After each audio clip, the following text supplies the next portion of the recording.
Hey there everybody, this is Chris Corrigan from Houndsong Games. Tonight we're going to do a real quick kind of power tutorial showing off how we create some of the brushes that we use for painting some of our space and planet scenes for our upcoming game, and some more information on that at the end of the video. So, first off, I'm in Procreate. You can see I've already downloaded a couple of satellite images here that we're going to use to start things off. I believe these are images of Denver and the surrounding area, so if you're curious. We're going to use, I think this is a good one here.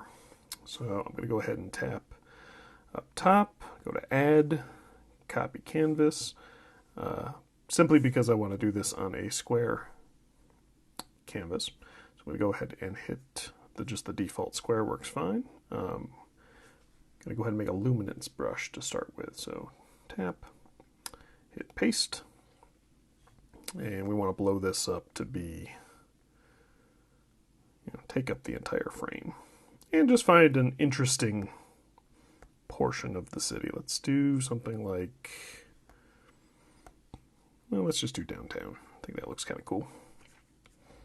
Doesn't have to be super precise. Okay. What we're doing right now is setting up the actual brush stamp itself. So going to go to Effects, Hue, Saturation, Brightness. I'm going to turn the saturation all the way down. I want it to be black and white. Close out of that. We're going to go back to Effects. We're going to go to Curves. And you can see on the bottom, I'm going to bring up the white, and I'm going to bring down the black a little bit. We just want to make sure there's some solid whites and solid blacks in there. Just kind of really up the contrast. All right, we're done with that. I'm going to go to Select. I'm going to hit Automatic, and we want to select the dark areas. So I'm going to just find a point of almost like pure black, click that, kind of drag it out, kind of get all those connected areas, and if you click and hold, you can change the threshold on the tool there, so you kind of see what I'm doing. All right, that's good enough. And before I close out of that, I'm going to hit Feather on the bottom, take it up to really just like 1 or 2%, really minor. Close out of that. I now have a selection. I'm going to go to my layers, click on the layer, clear it. I'm going to turn off the background layer. Took me a second to remember how to do that, or remember what the next step was, rather. Okay, we're going to go to our eraser, take our soft brush, just a big soft brush, and you can do some funky texture stuff with the edges of this if you want to. I'm not worried about it right now. And I'm just going to erase out so there's no hard edge. This step is kind of optional, but I like it there to be kind of no hard edge for the way we're going to use this brush. Okay, great. Looks kind of crazy and weird, but this is what we want. We're going to go to share the file as a PNG. I'm just going to save that to my iPad images. And now we're going to make the brush. So just by way of demonstration, I'll just use this same canvas here. We're basically done with that. What I'm going to do is find an existing brush that works mostly how I want it to work, and then we're going to modify that just because that's kind of the cheap, easy way to do it. I like to start with the Nebula Brush for these luminance brushes. As you can see, I've got kind of a couple already. So we're going to duplicate that brush, click on it, head over to Shape. We're going to hit Edit Shape right here, import photo, that photo we just made. Done. Great. And then we probably want to turn up the spacing into the 30s typically. Turn down the jitter a little bit up in stroke path there. And then I'm going to turn down the scatter some. And now we have a nice, oops, I should probably find a better color.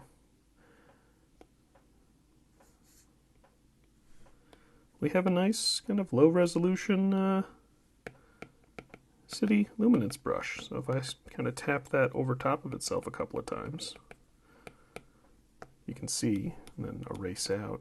Oops. These are all in the same layer. My bad. Here, try one more time.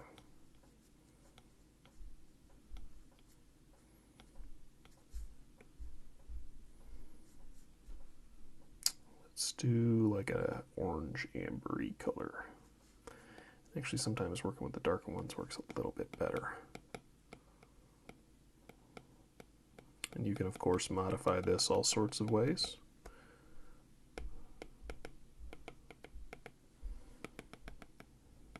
But I use just a bunch of brushes that I made with this exact technique to kind of give these scenes, and these are different cities. I think this one's like Chicago or LA or something. I think one of these is Bangkok somewhere.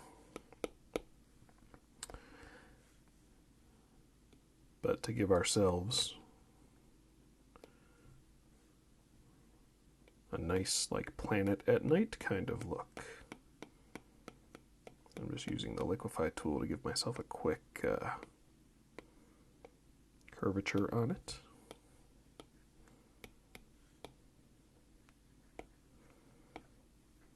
And that's what we use. All right, well, I hope that was useful. For those of you who aren't aware, first of all, we just put up an entire brush pack with a bunch of these cool planet brushes that we made to work on our Sea of Cinders project. We've got all sorts of fun ones that are great for, this one's great for roads and bridges and that kind of thing. And you can be like, oh, there's like a beltway over here, and there's a thing over here. You can do all sorts of fun stuff with these. Some of these are illuminates based, some of them are just satellite images made for matte painting. That brush pack is available on our Ko-fi shop for $1 or pay what you want. All proceeds are going to help offset the costs for our main project, Sea of Cinders, which I'll talk about in just a moment. Or that brush pack is available to all of our patrons at every level of support, which we are very grateful for. For those of you unaware, Sea of Cinders is Houndsong Games' first major project. We are creating a hard science fiction sourcebook for Dungeons & Dragons 5th edition role-playing. It's going to have new races, new characters, new mechanics, new everything, really, new classes, new subclasses, rules for ship combat, mecha. We were just playing around with some really cool encounter rule sets for running vehicles better in 5th edition, which I think is one of the areas we're really improving on. We're very excited about it. We're a very tiny team of 2 artists, so we really appreciate all of the support you can possibly give us and all of the support we've received already. All right, that's enough for this one. Enjoy the rest of your day, night, whatever.